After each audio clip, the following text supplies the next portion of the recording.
Welcome to digital जी के classes. तो देखो, आज हम डिस्कस करेंगे ग्रोथ एंड डेवलपमेंट। बहुत इंपॉर्टेंट टॉपिक है, आप इसको छोड़ नहीं सकते हैं क्योंकि ग्रोथ और डेवलपमेंट आपको पता होना चाहिए कि बच्चे का डेवलपमेंट कैसे होता है। और पैडागॉजी में चाहे आप सीडीपी करें, हिंदी करें, इंग्लिश करें, ईवीएस करें, कोई भी पैडागॉजी करें, उसमें इससे क्वेश्चंस 100% आएगा। तो जिसने इस क्लास को मिस कर दिया, आप समझ के चलिए आपने 4 से 5 क्वेश्चन सीडीपी के छोड़ दिए। बाकी दूसरे सब्जेक्ट्स की तो बात ही अलग है। तो छोटी सी वीडियो है, कोशिश करो पूरा देखने की, लास्ट तक देखो और उसके बाद से आपको एक भी क्वेश्चंस आपको एग्जाम में नहीं छूटेगा। दूसरी चीज़, ये मेरे खुद के नोट्स हैं, तो अभी आप ध्यान से देखिए और मैं इसकी जो पीडीएफ है टेलीग्राम पे प्रोवाइड कर दूंगी, अगर आप चाहते हैं तो कमेंट कर देना। और ये मेरे खुद के नोट्स हैं, आपको पता ही है कि जब मैंने सीटेट की प्रिपरेशन की थी तो इसमें से मुझे इतने क्वेश्चंस हेल्प मिले थे जो कि अभी मैं आपको दिखाऊंगी। तो चलिए स्टार्ट करते हैं। और जो लोग नए आए हैं तो चैनल को सब्सक्राइब कर ले, सो दैट आपको यहाँ से हर एक इन्फॉर्मेशन मिलती रहे सीटेट के बारे में। चाहे आपका एडमिट कार्ड कब आना है वो सब कुछ मैं बता दूंगी। टेलीग्राम का लिंक मैंने दिया हुआ है कमेंट बॉक्स में, आप चाहें तो जुड़ सकते हैं। तो चलो देखते हैं। वैसे भी एग्ज़ाम का डेट पता ही चल चुका है, तो अभी अपनी तैयारी को बहुत फास्ट करनी है। देखिए, सबसे पहले ना कि ये जो ग्रोथ एंड डेवलपमेंट, ये आपको पता होना चाहिए कि ग्रोथ क्या होता है, डेवलपमेंट। बहुत से लोग इसी में कंफ्यूज हो जाते हैं और एग्जाम में देखना पूछता है कि डेवलपमेंट क्या मात्रात्मक होता है, गुणात्मक होता है, ग्रोथ क्या होता है। तो आज के बाद ये डाउट्स क्लियर हो जाएगा। तो चलो देखते हैं। ये देखिए, यहाँ पर मैंने यहाँ पर मैंने ग्रोथ के बारे में लिखा है, यहाँ पर मैंने डेवलपमेंट के बारे में लिखा है। और ये जितने पॉइंट्स मैंने नोट किए हैं ना, ये समझ लो एक तरफ से आपका टैग वर्ड है। क्यों? क्योंकि वृद्धि और डेवलपमेंट से बहुत क्वेश्चन पूछा हुआ है, एक नहीं बहुत। देखिए, सबसे पहले हम ग्रोथ को देखते हैं। ग्रोथ हमारी क्या होती है? जो भी फिजिकल चेंजेस होते हैं जिसे हम माप सकते हैं, जैसे कि आपकी लंबाई हो गई, आपकी मोटाई हो गई, ये सारी चीज़ें आप ग्रोथ को माप सकते हो। वृद्धि मतलब माप सकते हो, जैसे कि हाइट, वेट। ग्रोथ जो है ना वो मात्रात्मक होता है, याद रखना, ग्रोथ मात्रात्मक होता है क्योंकि आप इसको माप सकते हैं। वृद्धि जो है वो बड़ा होने से है। अब देखो, वृद्धि का मतलब क्या होता है ना, ग्रोथ। ये ग्रोथ आपकी रुक जाएगी क्योंकि आप जैसे छोटे में थे तो आपकी हाइट कितनी थी, आप पतले थे, फिर धीरे धीरे आप बड़े हुए, तो ये बड़ा होने से है ग्रोथ। तभी तो हम इसको माप सकते हैं ना, ये भी आपको पता होना चाहिए। ग्रोथ जो है ना वो केवल शारीरिक होती है। आपके जो भी बॉडी में जो चेंजेस हो रहे हैं ना, जो हम बाहर से भी हम लोग देख सकते हैं, हम माप सकते हैं, उसको बोलते हैं ग्रोथ। ठीक है। उसके बाद से देखिए, बट ये जो ग्रोथ है ना वो नैरो होती है, संकीर्ण होती है, क्योंकि ये केवल मात्रात्मक होती है। ये बाह्य होती है, एक्सटर्नल होती है। जो भी आपके बॉडी में चेंजेस होंगे वो हम सब देख सकते हैं, तभी तो मापेंगे ना, तो ये इसलिए एक्सटर्नल होते हैं। ये लाइफ लॉन्ग नहीं होता है, रुक जाता है जब मैच्योरिटी आती है, किशोरावस्था में। यस, आपने देखा होगा कि आपकी जो हाइट है 17-18 तक ना कितनी स्पीड से बढ़ती है, बहुत तेज़ी से बढ़ती है, उसके बाद से रुक जाती है किशोरावस्था में। तो ये जो हमारी ग्रोथ है वो लाइफ लॉन्ग नहीं होती है, क्योंकि हाइट आपकी पूरी ज़िंदगी भर तो बढ़ेगी नहीं, इसीलिए। और ये जो है ना रुक जाएगा जब मैच्योरिटी आती है, परिपक्वता, जो कि किशोरावस्था में आता है। तो ये सारे पॉइंट्स जो है ग्रोथ के हैं, आपको इसको ध्यान रखना है। अब इधर मैंने डेवलपमेंट का लिखा है, वो भी देखिए। ये देखो, ये ग्रोथ वाला आपको पता चल गया। अब डेवलपमेंट क्या होता है वो देखो। डेवलपमेंट मतलब लेटना, बैठना, खड़ा, चलना। बच्चा जो है पहले वो लेटा रहता है, फिर वो धीरे धीरे बैठता है, खड़ा होता है, फिर वो चलता है। तो ये क्या हो गया? ये डेवलपमेंट ही तो है ना, विकास है। किशोरावस्था के समय जो बॉयज़ और गर्ल्स में चेंजेस आते हैं उसे भी हम विकास कहते हैं। यस, देखो, जो डेवलपमेंट है ना वो आपको दिखेगा नहीं है, जैसे कि ये ग्रोथ है, ये आपको दिख जाएगा, एक्सटर्नल होता है। बट डेवलपमेंट जो है ना वो अंदर ही अंदर होता है, ये हम इसको माप नहीं सकते हैं। हमेशा याद रखना कि ग्रोथ को आप माप सकते हो, जैसे कि आपकी वेट हो गया, आपकी हाइट हो गया, बट हम विकास को माप नहीं सकते हैं। तो वही चीज़ लिखा है कि बॉयज़ और गर्ल में जो चेंजेस आते हैं उसे हम विकास कहते हैं किशोरावस्था के समय, ये भी आपको याद रखना है। दूसरी चीज़ देखिए, आप इसको माप नहीं सकते हैं। ठीक है। विकास जो है ना वो इम्प्रूवमेंट से है। डेवलपमेंट जो है, अगर आप हर दिन अपने आप में इम्प्रूव करेंगे ना तो आपका डेवलपमेंट बहुत अच्छा होगा, इसलिए ये इम्प्रूवमेंट से है। विकास जो है वो शारीरिक के साथ mental, social, moral, emotional, language. देखो, जो हमारा डेवलपमेंट होता है ना, इसमें हमारा मात्रात्मक भी होता है, गुणात्मक भी होता है। एक पॉइंट याद रखना हमेशा, जब भी आपको ना अलग से पूछे, यहाँ पर मैं नोट कर देती हूँ, जब भी वृद्धि और विकास में अंतर पूछेगा ना, तब तो आप याद रखना कि ये मात्रात्मक होगा, ये मात्रात्मक होता है। ठीक है। और ये जो है विकास जो है वो गुणात्मक होगा जब डिफरेंस में पूछेगा। ठीक है, डिफरेंस में। बट अगर कभी भी अलग से पूछे याद रखना। तो वृद्धि तो हमेशा मात्रात्मक ही होगा, लेकिन विकास जो है वो मात्रात्मक भी होता है और गुणात्मक भी होता है। और ये एग्जाम में पता नहीं कितनी बार पूछा हुआ है कि विकास क्या होता है, केवल मात्रात्मक होता है, केवल गुणात्मक होता है, या फिर दोनों होता है। तो याद रखना ये दोनों होता है। यही चीज़ मुझे आपको बताना था और ये इस बार भी पूछेगा। तो विकास क्या हुआ, ये हमारा बॉडी मतलब शारीरिक के साथ भी होता है, मेंटल मतलब आपका दिमाग, सोशल हो गया, मोरल हो गया, इमोशनल, लैंग्वेज, ठीक है। व्यापक होता है, ग्रोथ हमारी नैरो होती है, क्यों? क्योंकि ये एक समय के बाद रुक जाएगी। बट ये क्या होता है, ब्रॉड होता है, लाइफ लॉन्ग चलता है, आप इसको माप नहीं सकते हैं। देखो यहाँ पे डिफरेंस में गुणात्मक लिखा है, ठीक है, लेकिन अलग से कभी भी विकास पूछे तो याद रखना मात्रात्मक और गुणात्मक दोनों होता है। इसको नोट कर लो कहीं पर भी, ठीक है। डिफरेंस में याद रखना ये गुणात्मक, ये मात्रात्मक होगा, बट अगर विकास अलग से पूछेगा तो गुणात्मक भी होगा और मात्रात्मक भी होगा। ओके, अब ये देखिए आपकी ग्रोथ जो है वो एक्सटर्नल होती है, बट हमारा जो डेवलपमेंट है ना वो आंतरिक होगा। अंदर ही अंदर आपके बॉडी में इतने चेंजेस होंगे ना जो हमें दिखेगा ही नहीं।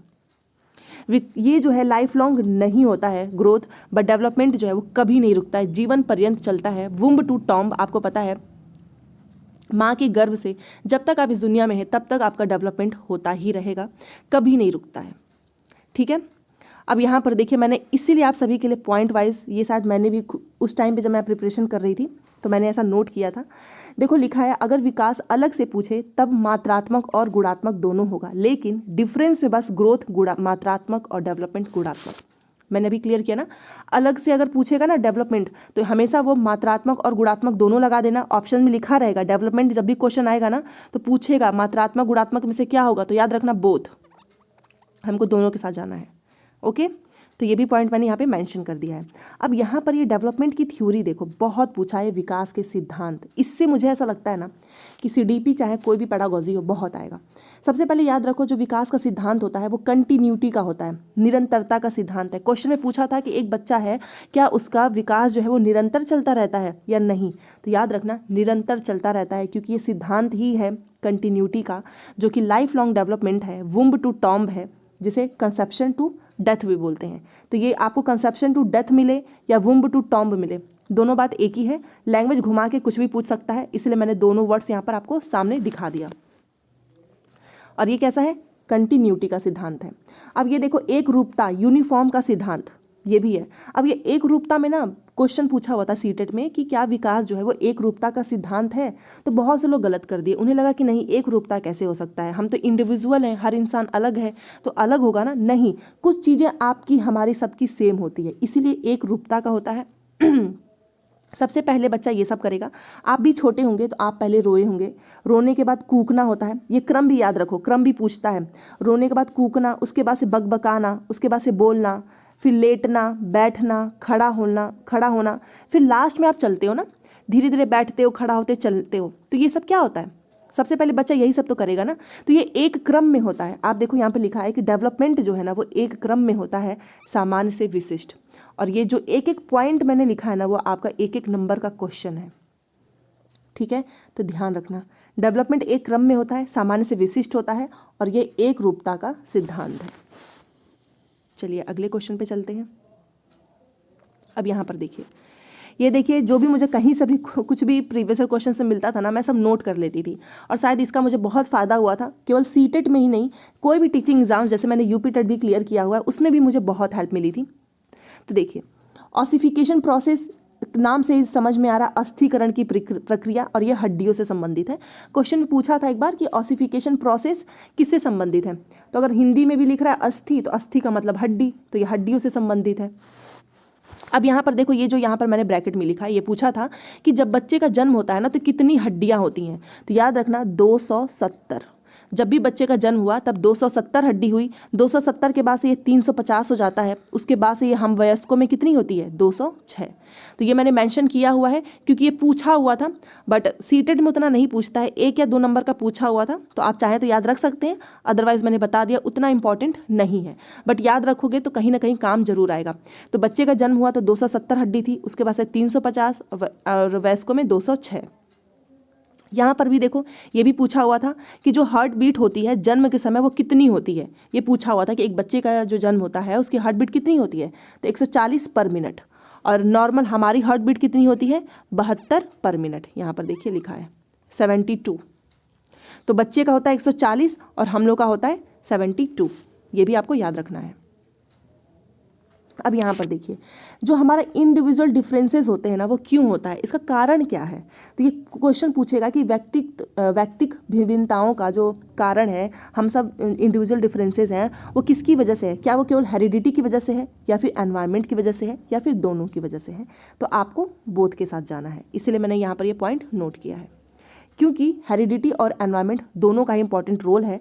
और डेवलपमेंट जो है वो हमारी आपको पता ही है हेरिडिटी इनटू एनवायरनमेंट का क्या है गुणनफल है, एक के बिना कुछ भी संभव नहीं है।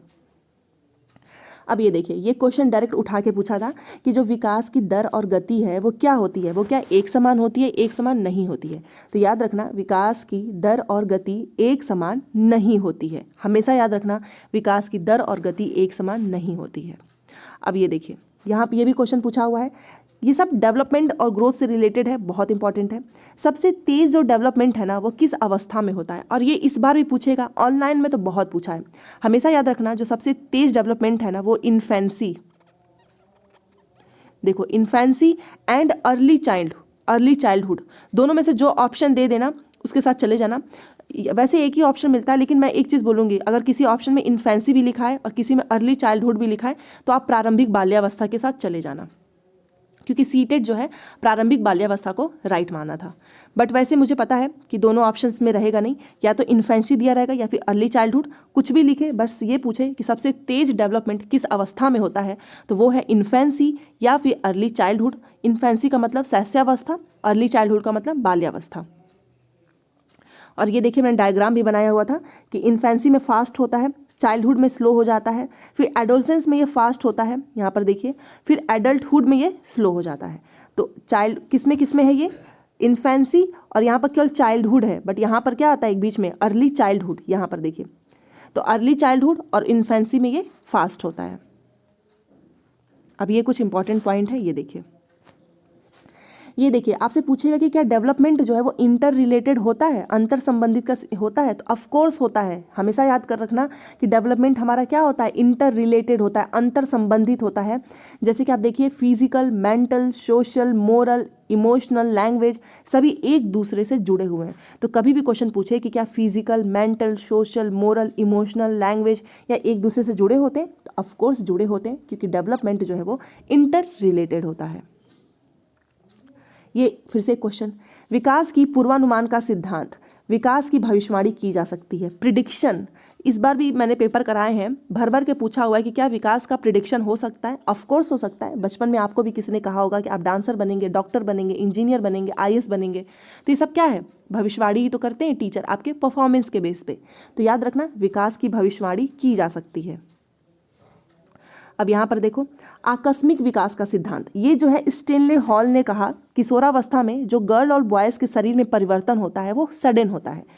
तो जब भी क्वेश्चन पूछे ना ये ऐसे पूछेगा, देखो मैं बताती हूँ कि किसने कहा कि गर्ल और बॉयज़ में के शरीर में जो परिवर्तन होता है वो सडन होता है, तो वो कहा था स्टेनले हॉल ने। और किस अवस्था में होता है, तो वो होता है किशोरा अवस्था में। तो ये भी आपको ध्यान रखना है।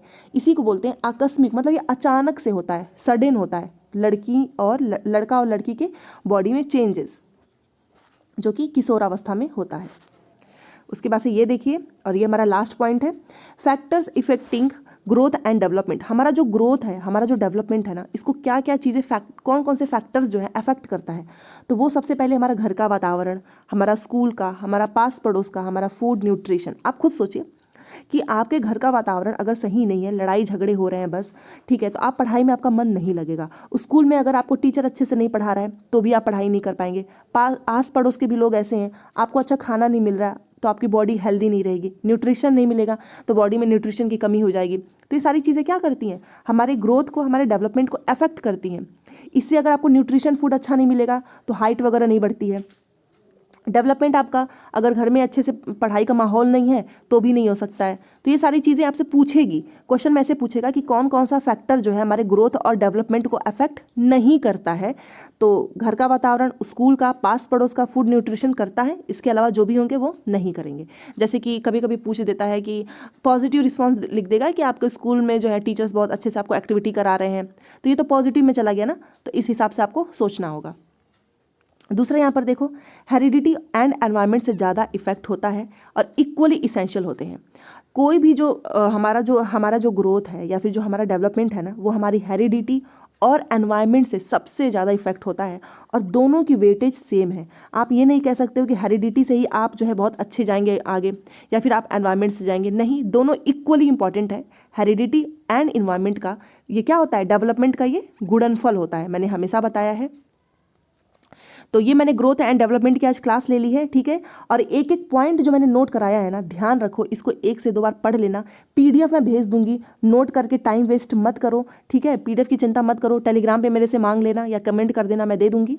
दूसरी चीज़, कल मैं आपको जो है ना, या कोशिश करूंगी कि जल्दी से जल्दी कॉन्सेप्ट ऑफ डेवलपमेंट, उससे इतना क्वेश्चन पूछा है ना कि शैशवावस्था, बाल्यावस्था, उसके एजेस में क्या क्या डिफरेंसेस होते हैं, इससे बहुत क्वेश्चन पूछा है। फाइन मोटर स्किल्स हो गया, ग्रॉस, तो मैं ये भी आपको बहुत जल्द करा दूंगी, टेंशन मत लीजिए, बस अच्छे से पढ़ाई करते जाओ, जितनी हेल्प हो सकेगी मैं करूँगी।